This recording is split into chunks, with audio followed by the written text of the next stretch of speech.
Here's Mike Gill. His average time to throw is 3.1 seconds. Dan. That's an eternity. Okay, so teach us something, because you know this and no one watching knows this, and even I don't know this. Is that on him? Is that on the coach? What is it on? What creates that? I think it's way more on the coaching and what they're trying to do than Jalen Hurts. That was Dan Orlovsky on Get Up this morning. He says what is going on with this Eagles offense is more on the coach than it is the quarterback. Does Casey Joyner from The Athletic see the same thing when we talk about the Eagles' issues? Is this more on the coaching or is this more on the quarterback? The old conversation when teams struggle, Casey Joyner. We always look to point the finger. Is it coaching that's the Eagles' problem right now, or is it quarterback that's the Eagles' problem right now? I'm going to go, probably if I had to lean anywhere, I'm going to lean more on coaching. Although it's tough because if you're the Eagles, you walk into the season, you go, all right, what are we going to be? Yeah, I'd say this all the time, Bobby Bowden's old saying, you want to be a great run team, good pass team, great pass team, good run team. You can't be both. Well, I think they came into this year, they got Barkley and they got Kellen Moore, and hey, we're going to be a great run team. We're going to be a really good pass team. But then you lose Smith and you're losing Brown and you don't have them. And you go, okay, well, is that why Jalen Hurts is 23rd in the league in vertical yards per attempt? That's probably a big part of it. And so you really can't be the team that you want to be because you don't have what you need on offense, what you need from receivers. But I still think that I still wonder if the Eagles really want to be a run-first team, which is a big part of it. Yeah, and I think part of his assertion, Orlovsky's anyway, was that, hey, you are facing a Tampa Bay team that has pass rush, and you throw the ball 7 of 9 times when you don't have Smith and Brown. That's on your coaching game plan, and that, you're putting the guy in position to fail without his receivers and asking him to throw 7 times in the first 9 plays of the game. Is that fair? I keep coming back to the idea that part of it might be, I really think this is the case. I think Jalen Hurts wants to be a passing quarterback. Mind you, I know, obviously I don't want to speak for the guy because I don't know him and never talk to him, but the idea that you've got his skill set and that you want to just be a drop back passer, we kind of saw the same thing from Lamar Jackson last year. When it's like, we're going to throw for 6,000 yards. It's like, you're in a run offense. You can throw for 30 touchdowns. In Lamar's case, you can win multiple MVP awards in this offense. Just enjoy what this offense is. But I think that there's an idea. A quarterback always wants to be, it's like Bill James used to say about pitchers. It's like, yeah, you try and hit around the strike zone, all this, that, and the other. So, pitchers have strong arms. They want to throw that fastball. They want to show people that they can throw that fastball. I think that's what Jalen Hurts wants to do. He wants to be a pass-first guy. And the Eagles organization, they have the idea that analytics says pass. And it's like, yeah, but you guys went to a Super Bowl with run first. And so I think I get the sense that there's still an organizational tug and pull that, hey, we need to keep throwing the ball. We need to keep doing those things. And you need to get behind the idea of what you are, because if you're a run-first team, be that. And then, you can still throw 30 touchdown passes if you got the right situation. Well, that's interesting. Our friend Sal Palantonio just emailed me this about 5 minutes ago. Some trends coming into the season right now. The competition has never been tighter. More games have been decided by 8 points, 7 points, and 6 points at this point of the season than any other ever. League-wide scoring is at a 14-year low. Running the football is at a 36-year high, and passing the football is at the lowest point in this century. So you talk about the analytics and all these things that you've compiled, but all your data that you compiled, is it becoming antiquated as this league is starting to kind of change over in real time? When you've got Skylar Thompson, Tyler Huntley, Will Levis, you've got some of the quarterbacks we've got in this league right now. The quarterback play in this league has dropped. I agree with what Tom Brady says about quarterback play, by the way, that you need to see development in college, and that's part of what's impacting the pros. Bill Parcells used to say that he had his Parcells rules, and one of his rules was that he wanted a quarterback to have been a long-term starter. He wanted a quarterback to have put in years in college, because basically NFL coaches say, we don't want to have to train you from scratch. You're seeing guys like, Jaden Daniels, and you're seeing Caleb Williams. They're coming in the NFL, and they got tons of talent. They don't have a lot of experience, so that's part of it. But when you come from the Eagles' perspective, you go, okay, fine that the league is running, and do you want to be a passing team and the rest of the league is running? It's great if your receivers are healthy, but you brought in Barkley, you brought in Kellen Moore, and Kellen Moore can be a great run play calling coach too. You brought in Barkley. You didn't bring him in to be a counterpunch guy. You brought him in to do what the Ravens are doing with Derrick Henry. You brought him in to be that guy. So I think, like I said, that comes down to that whatever the league is doing, what you plan to do as a team and an organization, you better stick with that. You better stick with that plan, because you got to be patient with the running game. You can't just give up on it after a drive or two or something, because that's when you get into these problems. And Casey, this is kind of wrapped into the Eagles' issues on defense. Is Vic Fangio is running the defense that is more kind of saying, hey, we're not going to give up the big play. You can throw the ball underneath. We'll come up and tackle you. Where these teams are saying, all right, you can't tackle because no one can tackle in this league. The tackling's so bad, and that means we can run the ball on you because you're so concerned about the pass getting over your head. And it seems that style of defense, teams have now it's like the Tampa 2. That was the in vogue defense for about 5 to 7 years, and then everybody starts doing it, and teams have said, okay, you're going to do Tampa 2. We got offenses to figure that out. Has teams in this league, there's a lot of Fangio disciples around. Have they started to figure out that style of defense? You could do a lot of different things within that particular scheme, though. If you decide that you want to stop the run, or you decide that you want to do different things to do that, you can. I don't think Eagles have good enough pass rush. This is what it boils down to. You can't be as bad as they've been. That's a big problem. Yeah, I mean, you just can't do it. And the thing is, you're Fangio, if you don't have the guys who can do it in the front four, there's the philosophy of, okay, well, hey, you keep the old Wade Phillips philosophy of, if I can't get a pass rush of 4, I'll bring 5. I can't get a 5, I'll bring a 6. I have to get a pass rush. You can do that, or you can try and sit back and play this kind of bend but don't break defense.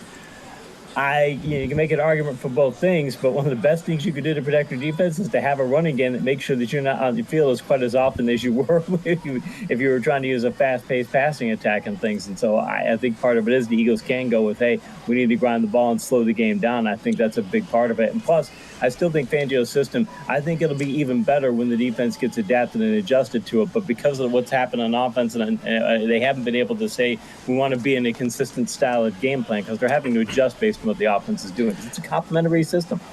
One thought every game with Casey Joyner. It's brought to you by Elite Acura. Score incredible savings all month long at Elite Acura. Visit them on Route 73 in Maple Shade or online at EliteAcura.com. All right, one thought every game. Eagles have the bye this week, so let's dive into Week 5 in the NFL. And let's go over the pond to London, 9:30 on Sunday morning. Of course, don't forget, it'll be Aaron Rodgers and the Jets taking on those Vikings. Vikings are looking to be 5-0 for the first time since 2016. They finished 8-8 that year, though. So, are we about to see the beginning of the decline for Minnesota, or do you like them to go 5-0? Jordan Addison was added to the offense last week, and he didn't get utilized that much, and he still scored a couple of times. They've got upside in this offense. Imagine what Minnesota's going to be when they get Hawkinson back, too, which they might get in a couple weeks. Brian Flores is a really creative play caller. Yeah, LaFleur scored some points on him late last week, but he's really creative play caller. You've got what they've done on offense. Jets are a great defense, but Rodgers looked positively pedestrian last week. And Sauce Gardner, by the way, he's allowing a double-digit yards per target this year. We all know he's better than that, but he's not playing particularly well. I don't like that as a weakness in Jets defense to take the Vikes. Minnesota 5-0, says KC Joyner. One thought, every game, Panthers and Bears. These two teams have an interesting trade that has impacted this game a little bit, wouldn't you say? The Panthers are averaging the 5th most yards per game with Andy Dalton. They were the worst in the league with Bryce Young. So are yards going to be big for the Panthers in Chicago against the Bears? Andy Dalton good last week. Again, it's the Bengals defense. They're not that good. They've got some weaknesses we'll talk about in a second. But, he's making them better. But if I look at these groups, these teams, I'm going, okay, I look at each platoon. Which one? Chicago's got a really good defense. I think it's the best platoon out of all of that, and I think it can slow down Carolina. And Caleb Williams is starting to look better. He's still not playing at Jaden Daniels level, but he's looking better, playing better, looking more comfortable. Again, you've got young quarterbacks. You get him playing time, get talent, and they'll start to look a lot better. So I like what he's doing there, but I'll take the Chicago defense of being at home as a tiebreaker for the Bears. All right, Bears, they won the trade against the Panthers. They look like they'll win the game as well. All right, Ravens and Bengals. The Ravens swept the Bengals last season. They have not defeated Cincinnati 3 straight times since a 5-game win streak all the way back in 2018 to 2020. So, do the Ravens make it 3 straight against the Bengals? It's awe-inspiring. I've watched that play again. I mean, Derrick Henry, 6'2", 247. He's outrunning the Bills' secondary. A man that size should not be able to run that fast. It's an awe-inspiring thing. The thing is, you're the Bengals. I showed it to my son. He's a Bengals fan. He's not very happy about it because the Bengals have nothing on run defense. They're so banged up front, and they have trouble tackling too. So I think he's going to run for a lot of yards. And again, imagine that they can that alone to make their offense dangerous, and you have Lamar Jackson playing very well as well. And they're doing all this, and they're not getting anything from Mark Andrews, who's just disappeared. Imagine if they actually start getting him back into place. Burrow will turn it into a shootout because Ravens have some coverage weaknesses. You're going to get a real high-scoring game, but Baltimore can run and pass, and Cincinnati just can't stop the run. I'll take Baltimore. I like Baltimore there. One thought every game. Let's go to New England. The Dolphins and the Patriots. This game's like 6-3, it feels like. The Dolphins are 1-6 when someone other than Tua plays quarterback for Mike McDaniel. Of course, Tua will not play in this game. So, do the Dolphins find a way to finally win a game with someone else under center, or will the Patriots be victorious at home? I know I've mentioned this game before. I go on YouTube, look at a 1977 Atlanta at Buffalo game. It's got to be the most boring game in NFL history. 3-0. It is atrociously bad. The quarterback. It's got O.J. Simpson, and they still can't get any offense done. This Tyler Huntley and Jacoby Brissett, they both are terrible. The Dolphins can't get anything done. I think this game necessarily, I think it'll be 6-3 maybe. But if I have to take the two, I mean, it's just crazy. But Brissett can do a little bit. I don't think Huntley can. Huntley can run a little bit, but so can Brissett. But Brissett can actually get something done through the air. I don't think Huntley can, so got to take New England. Unbelievable how bad the Dolphins are without Tua. I don't know if that says how good Tua is or how bad the other guys are. Which one?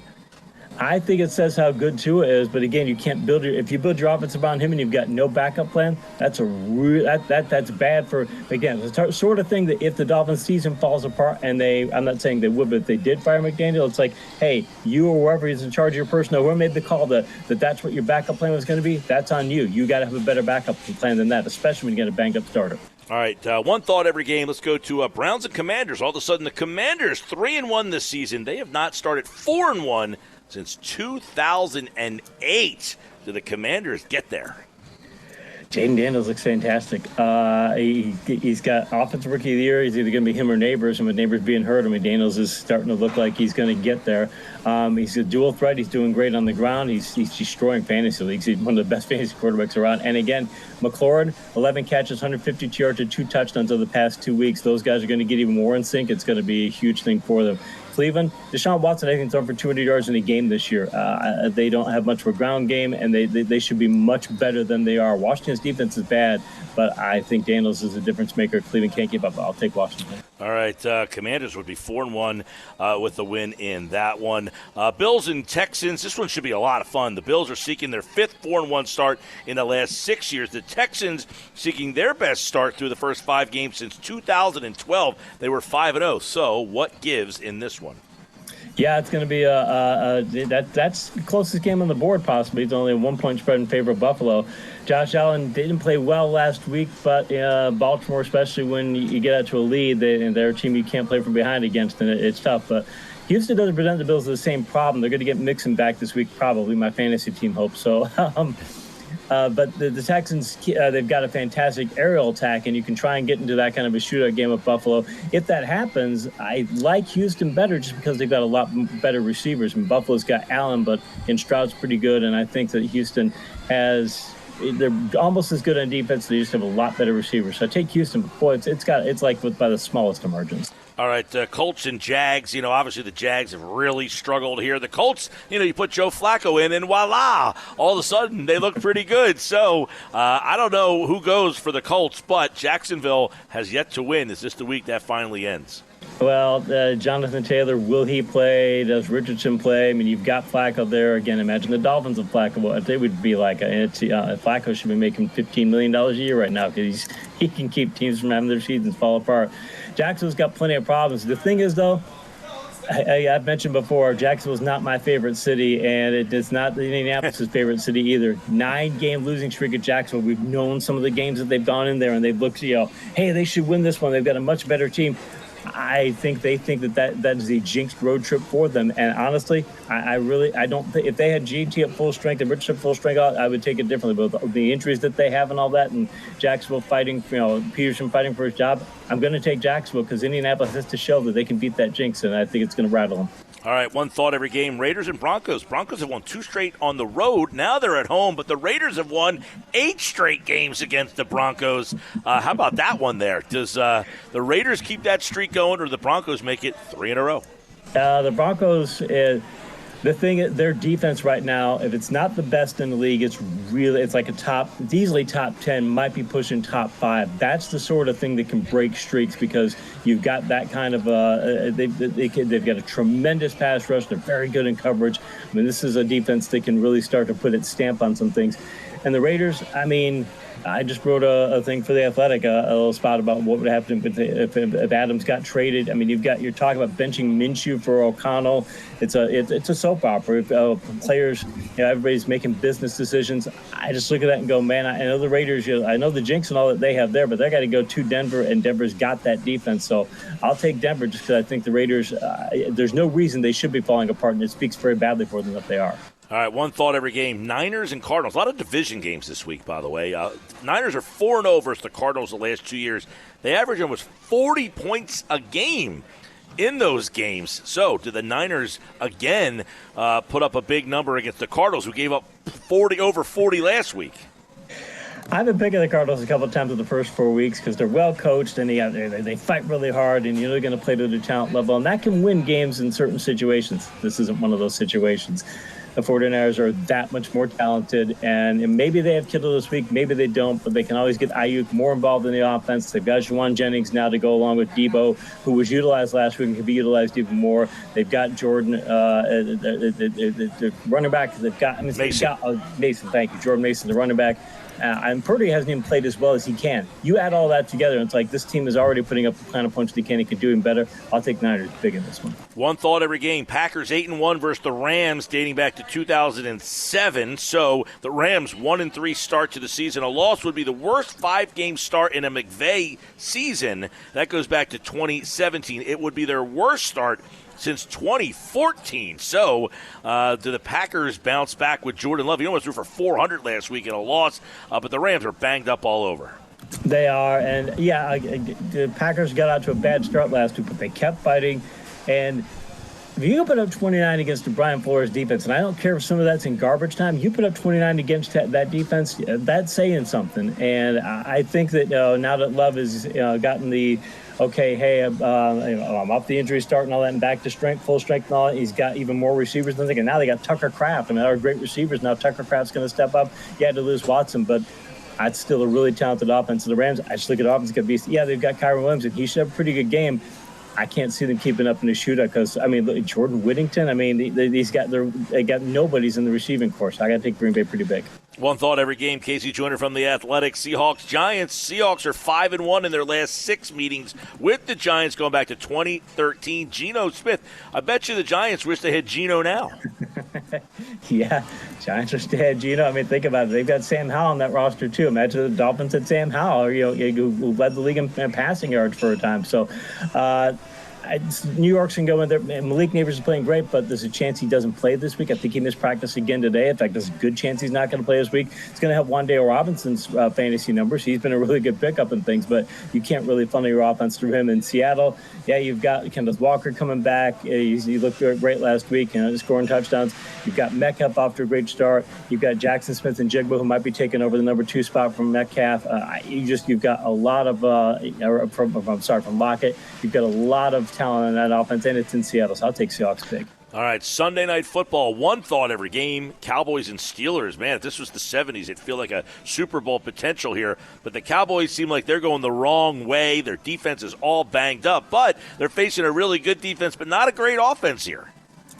Not a great offense, but Justin Fields is looking more comfortable by the week. They're starting to incorporate his rushing skills, and that's making him one of those dual threats we keep talking about, and that adds a lot of elements to their offense. I think the Steelers have taken some time to get to that point, but that's where he is now. And they've got Pickens playing really well. They're incorporating Freiermuth. They've got right now they're leaning heavily on Najee Harris. But they still they've got a lot of talent on offense. And look at the Cowboys. Yes, they've got CeeDee Lamb, but you're playing arguably the best defense in the league. Never mind last week, the Steelers had to adjust to a passing offense. And had to change the whole game plan when the quarterback gets hurt. So I think the Steelers still a great defense. And you got Zeke and Dowdle as your backs. Yeah, you got no running game whatsoever. I think it's too much of an impediment for the Cowboys. So I'll take Steelers. All right, Monday night, it's the last one. Saints and Chiefs. The Saints have lost their last 2 games, but they still lead the NFL in scoring, almost 32 points a game. Can they get enough points against a Chiefs team that just keeps skating by? This was a really tough game to pick because Rice is now out. They just put him on IR. You got Kelsey, who's not what he was before. He's still good, but he's not what he was. You've got Worthy, who just seems like one of those, okay, I can make a big play a game, and that's about it. Seems like one of those guys. So I know you got Mahomes. Mahomes is now, I'll use a fantasy reference here. He scored 220 points in a game for 9 straight games. It's more than double the longest streak of his career before that. So he's playing at the lowest level he's played. But again, he's got so many problems around him and such. And now you've got Kareem Hunt being your back. It's going to be an improvement over Steele. But come on, it's not exactly a breakaway back. Problem for the Saints, they're wearing too much on Alvin Kamara. They've got Olave and Shaheed, and they can make some big plays there. But again, it's at Kansas City, and I think the Chiefs they're such good game plan callers, and they've got such good offensive, defensive game plans that I think they'll be able to put up enough of a game plan that can help them win. But, boy, this was a really tough pick. I mean, I can't pick a Kansas City by like a razor-thin margin. All right, there you go. One thought every game from Casey Joyner at The Athletic. He'll be back on Tuesday's show to look back at all the Week 5 action. And then, of course, we'll be getting ready for the Eagles and Browns next week. Browns have kind of made their way through the NFC East. They beat Dallas. They beat the Giants. See what happens with Washington this week.